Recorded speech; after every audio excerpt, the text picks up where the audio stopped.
A shout out to Ge.Holla and Hey, Ge.Holla, G.Holla. Ge.Holla, show me the God here, man. All y'all said entertainers, shout out my guy Ge.Holla.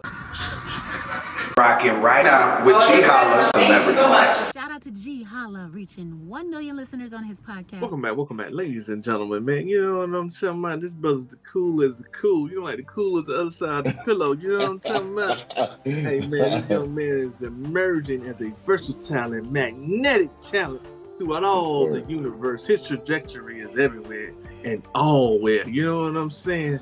This young brother right here, man, he gonna take Hollywood by storm because it needs to be taken by storm. And he has the vision. He has the vernacular. He has the talent. He has the wisdom and the understanding and a strong, firm foundation to make these things happen. Throughout his journey of the entertainment in this industry, he is a true testament of real, remarkable, brilliant black man. You know what I'm saying? That's what I'm talking about. Ladies and gentlemen, please welcome to the show. You know what I'm saying? The home team. Boy, you smooth, man. Boy, they don't play down in Atlanta, do they? I got a little D on, you know what I'm saying? I got a little Detroit in me, you know what I'm saying? I see the swag. I see the swag. Yeah, man. I'm glad. It's an honor to be here, man. Salute to you, man. I appreciate you. You too, my brother. Me and taking the time to get me on here. I appreciate it. Hey, man, you awesome and amazing. Let's jump into your story. For the people that may not know, they're going to learn today. Where you from originally, my brother? I'm originally from Detroit, Michigan, man. Grew up on the west side. The address is 1739 Longfellow. I went to Cooley High School. For my first 2 part of years, and then I ended up going to Northwestern on the west side. That's where I graduated from in 1988. So that's where I'm from, man. The west side of the D. It's cold in the D.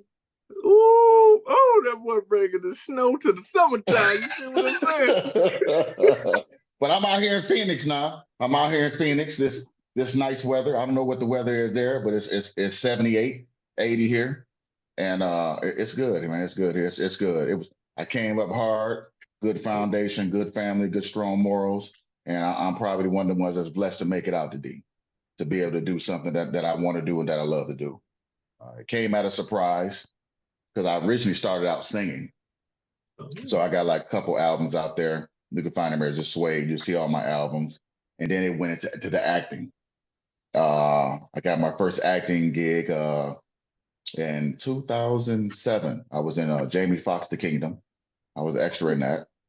I was in Dwayne The Rock Johnson Hercules. I was an extra in that. I was in Mr. Cunningham, Michael Cunningham's The Dirty, the original Dirty in California. And then I went on to start doing my own films.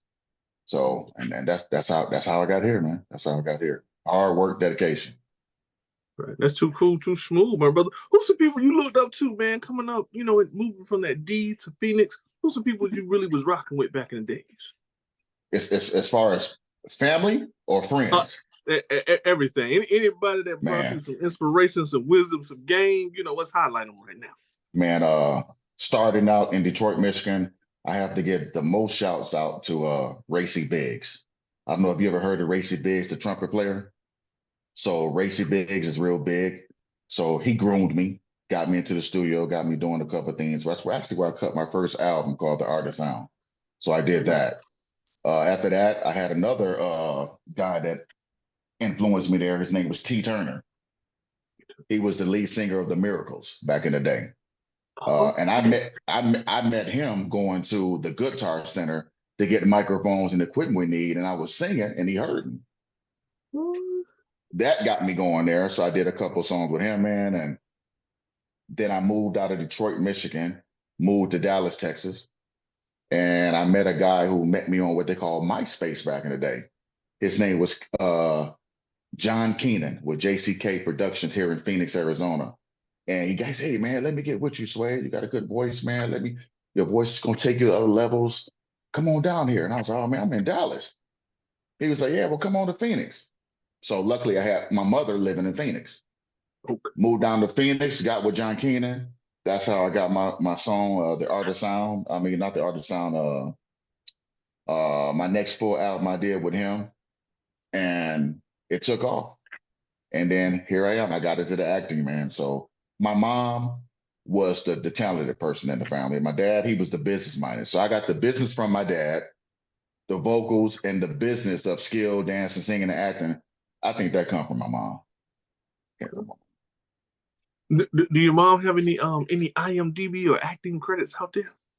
No, God rest in peace, she's gone now. But she was I remember her telling us as kids, if I hadn't had any kids, I would have been out there with Diana Ross and them at Motown. So she was a bad singer back then. So having us kind of held her back a little bit, So I inherited the talent and tried to take it as far as I could, man. And it seemed like my niche seems to be the singing in these movies.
Yeah, I could tell. I was checking you out, man. You got a melodic, original voice. You know what I'm saying?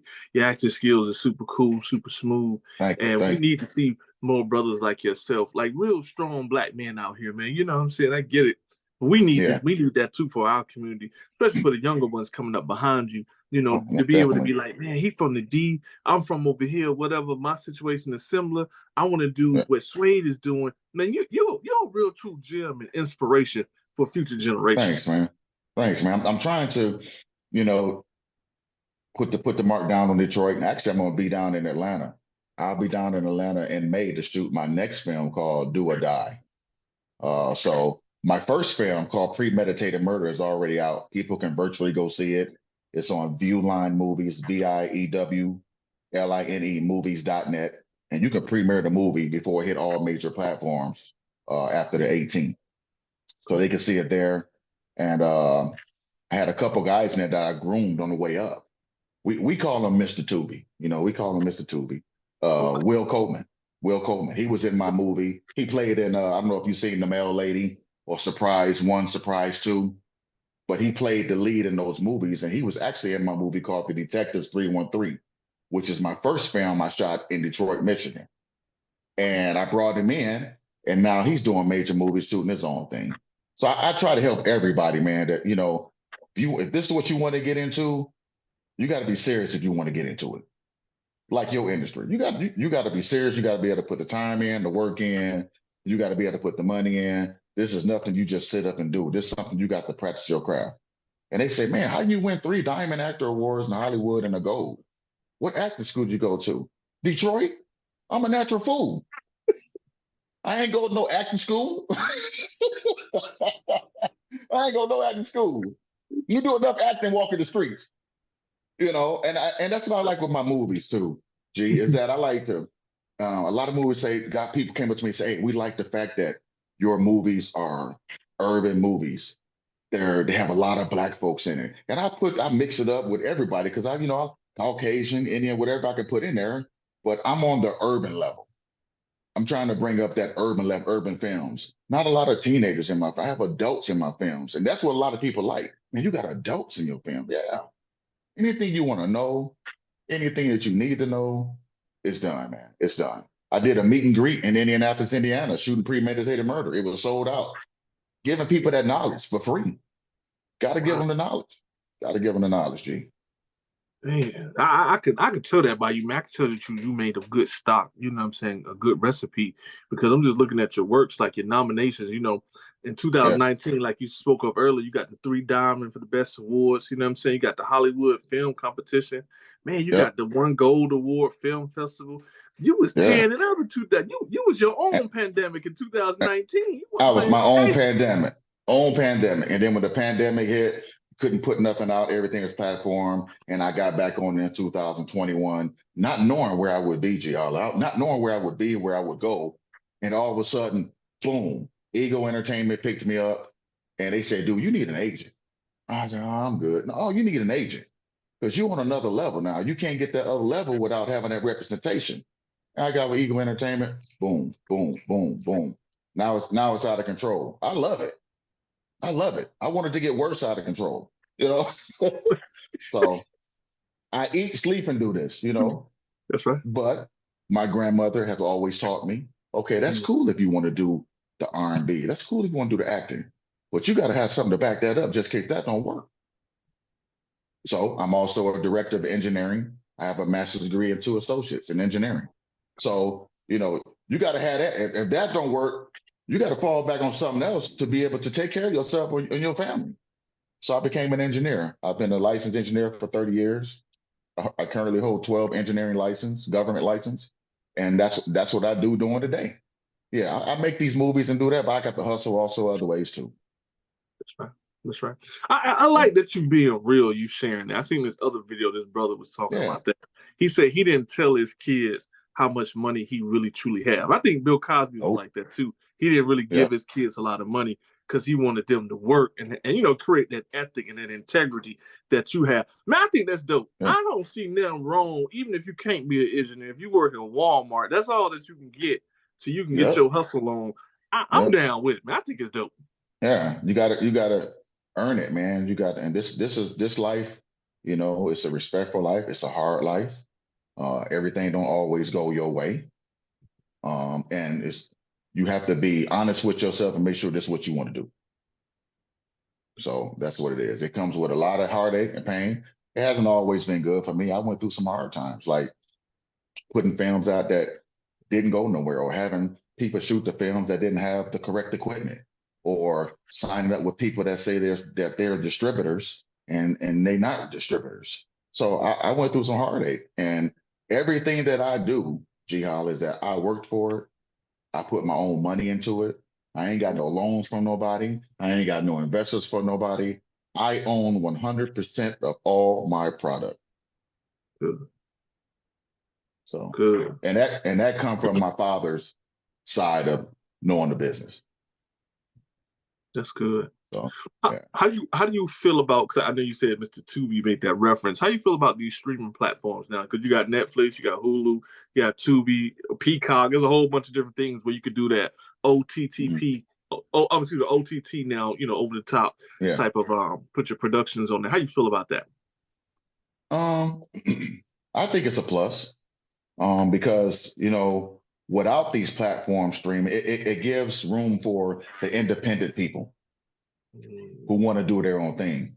So you look at it. Back in the days when there wasn't no internet, no Tubi, those people that was making music back then, you had to have a record contract. You had to have a movie contract with Lionsgate and all them. You don't need that now. You don't need that now. They don't even give out signing bonuses no more and doing stuff like that. So these independent platforms, Netflix, Tubi, Peacock, Freebie, all those, this is major for us. Media has changed the game, has changed the world, man. You can shoot a movie with an iPhone and put it out there on the media on YouTube and blow up. It's just how it is. I love the platform. I love it. And speak to what you're saying. You're right. Even on a red carpet, when I'm hitting these red carpets, everybody don't have cameras. People got, like you Oh, said, iPhones. People got yeah. iPads or some type of tablet, and they're making it happen. And some of it is looking really, really good. They're looking real good, man. Like when they said, when I shot my film, bruh, what you spent, 500 million? No, man, you don't have to spend that type of money, man. You got to have to connect. You got to spend some bread. I spent over 100 grand. Yeah. But 100 grand to make what I'm going to make down in the future line is nothing, man. You got to invest in yourself, G. You got look at you, G. You invested in yourself. Who else was going to invest in you, G? Now you got all the sponsors in the world, yeah. But who was there for you when Ge.Holla started this? Nobody. Wasn't nobody there with Swayde Wilson when I started this, man. Everybody laughed at me. They laughed at me. Oh, you gonna start your own production thing? Yeah, man. That take too much money. Okay, we got a job. We work for a year. We eat peanut butter and beans for a year. We stack our bread, and we do it. They laughed at me. They ain't laughing now, G. They're not laughing now. They won't be on. Oh, man, what can I do, bro? What can I help you with? You know what I'm saying? Anything. I have you have a lot of people out here that wants to be in movies that that they'll do it for anything, man. Do it for anything. And luckily I met some good people in the industry. Christian Rockesis. He's a major actor. He was in Gotham, TV series Gotham. He played the juggler in Gotham. He did that. I met Brian Perry, who's a famous actor, who's out there doing things. I met Sean Cunningham, who's a big time producer in California, you know. So it's a lot of people that I met in this industry that did a lot, that had a little play into me getting to where I am. Yeah, I had extra roles in major movies, but I can really say the person who actually put me on in the film, have to give him his props. Michael Sean Cunningham out of the Bay Area, Oakland, when he did The Dirty. So that gave me the niche to do my own thing. I learned from him how to do it and do it the right way. You can do it, but you got to do it the right way, G. You can't just go out there with you can go out there with a Sony Epic analog, but the quality, it's all about quality, sound, visual, the script got to be right, the actors got to be right. I learned all that from him. So if someone does something for you and puts you in a position for you to make it to the next level, you have to give them their props. Props mean more than anything to me than money. No, you're right. You're right. Aren't a lot of relationships destroyed because people don't give people their proper credit and props? Yeah, exactly. Exactly. Isn't that the basis of a lot of lawsuits when it comes to copywriting too, as well? It's based on the props, so to speak, you know? Yeah, you got to. You got to give the people their props, man, because they put you in that situation. And also the contracts. Like the contracts, man, oh my God, G, it's like, I've had so much problems with contracts with people because it's like, when you're doing, let's say a film, you sign an NDA, okay? You got a contract for the movie, okay? You come to the set and you do the movie, but you ain't signed your contract. And then you come 2-3 months later talking about, where's your money? Where's your contract? Oh, I didn't have time to get to that. But you on my phone wondering where your funds at. You didn't even do the basics. You didn't read the contract, because I could tell you didn't read it. And you didn't sign it and send it back to me, but you worried about where your money at. That's the type of stuff you go through, because people want to get into stuff. Gee, you got to sign them contracts, G. When you go to work on your 40-hour job, you got to punch a Chronos clock. If you don't punch in the beginning and punch out at lunch and punch out at the end of the day for 2 weeks, then you go to your job and say, hey, I forgot to punch in, but I was here. You think the job gonna give you a check? No, they're not. You got to read your contracts. You got to sign your contracts. You got to be able to understand your contracts. It is not my responsibility to keep calling you 7 times a week. Hey, did you sign your contract? Did you get that contract? That's just your money. That's your money. So I go through a lot of that, G, but you know, it's gonna get better. Hey, you hitting my pockets, I'm gonna hit yours. It's oh man, come on, man. Golly, it's a, and you got it. Oh yeah, I got it. Oh, you got it? Yeah. What you gonna do with it? Oh, I haven't had time to read it, but I'm here to shoot the film. Okay. Okay, I'm gonna let you shoot the film.